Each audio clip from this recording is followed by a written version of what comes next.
Good morning, everyone. Welcome to Blue Mountain Morning. It's Tuesday, March 25th, and I am just ridiculously excited to be here with you all today. And I'm Mark, alongside my slightly over-caffeinated friend Alex. We're here to help you start your day with some clarity and calm in a world that, let's be honest, rarely offers either. Over-caffeinated? Me? Okay, fair, but seriously, we've got a fantastic show lined up today where we'll take that overwhelming flood of news and distill it into something that actually, makes sense. That's what we do best, creating space for reflection on what truly matters while keeping you informed. So settle in with your morning coffee, though perhaps not as much as Alex has had, and let's begin. All right, let's dive right into today's horizon, where we break down the most important news stories of the day. And Mark, we've got some big ones today. We certainly do, Alex. First up, Russia has launched a missile strike targeting northeastern Ukraine, specifically the city of Sumy, injuring dozens of people. And the crazy thing, this happened literally as U.S. and Russian officials were meeting to push for a pause in the war. Like, the timing is just, I can't even. It's definitely significant timing.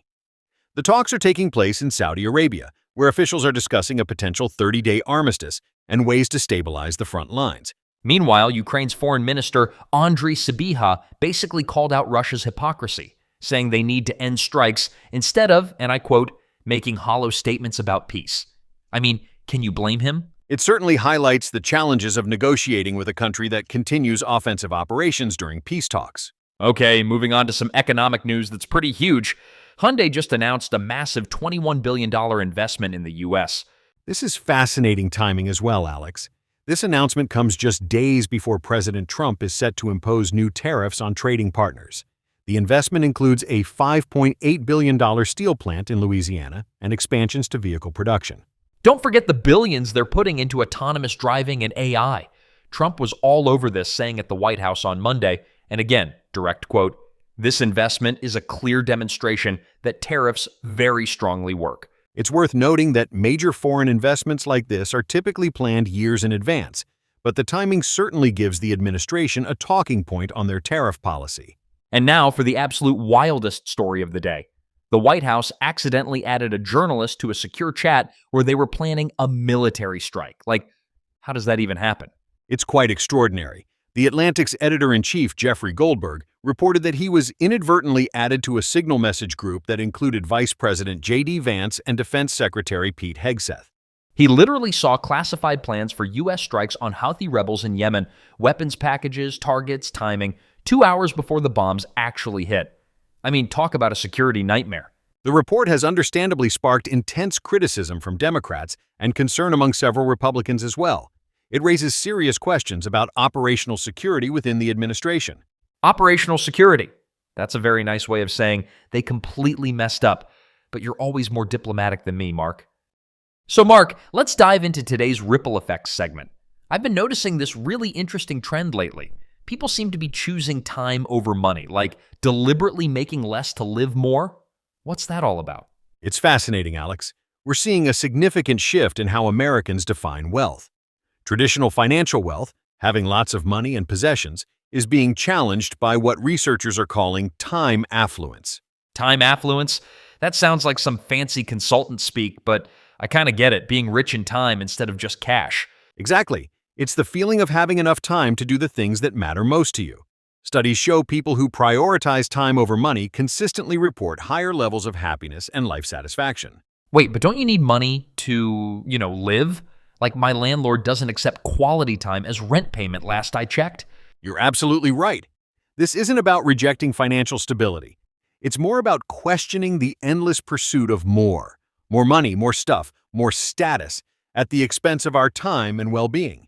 I actually know someone who turned down a huge promotion because it would have meant working weekends and missing his kids' soccer games. Everyone thought he was insane, but he seems happier. That's a perfect example. The pandemic really accelerated this shift. When people were forced to slow down, many reassessed what truly matters. It's why we're seeing record numbers of Americans exploring flexible work arrangements, 4-day work weeks, or even taking pay cuts to gain more freedom with their time. Okay, but isn't this kind of privilege? Can everyone actually afford to make this trade-off? That's an incredibly important point, Alex. This absolutely comes with privilege. Many Americans are working multiple jobs just to make ends meet and don't have the luxury of choosing time over money. So this is basically just for rich people then? Not necessarily. The conversation is happening across income brackets, but it looks different depending on someone's circumstances. For some, it might mean downshifting careers or embracing minimalism. For others, it might be seeking out employers who respect work-life boundaries. I've noticed companies are starting to catch on too, like offering unlimited PTO and sabbaticals and stuff. Absolutely. Forward-thinking companies recognize that burned-out employees aren't productive employees. We're seeing more businesses experiment with 4-day work weeks while maintaining 5-day salaries. Early research suggests productivity either stays the same or actually improves. But wait, doesn't this totally go against like the entire American dream? Work hard, make lots of money, buy a big house with a white picket fence, 2-car garage, blah, blah, blah. You've hit on something profound there. We're witnessing a fundamental redefinition of the American dream for many people. Success is increasingly measured not by what you own, but by whether you have the freedom to spend your limited time on this planet in meaningful ways. So is this just some passing fad, or is it actually changing how we work? All signs point to this being a durable shift. Millennials and Gen Z are particularly vocal about prioritizing work-life balance, but we're seeing it across generations. Companies that fail to adapt risk losing talent to organizations that offer more flexibility and respect for personal time. I've been thinking about this in my own life too. Like, do I really need to check my email at 10 p.m. or can that wait until morning so I can, actually enjoy my evening? That's exactly the kind of boundary setting we're talking about. And it's not just about work. Time affluence extends to consumer choices too. Some people are deliberately choosing to own less, so they spend less time cleaning, organizing, and maintaining possessions. Oh my God, yes. My neighbor Marie condoed her entire house and now spends weekends hiking instead of organizing her garage. She seems way happier. The research backs that up. Studies consistently show that experiences bring more lasting happiness than material purchases. So, trading stuff for experiences, which require time, often leads to greater life satisfaction. I gotta say, Mark, this whole conversation is making me rethink my weekend plans. Maybe I don't need to work through Saturday after all.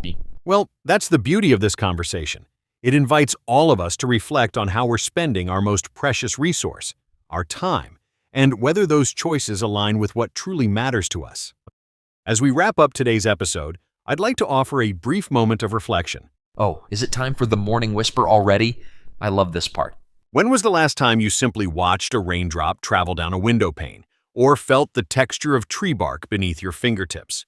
In our rush through life, we often miss these small miracles happening all around us. I'm honestly not sure I've ever done either of those things, Mark. That's exactly my point. Try this today.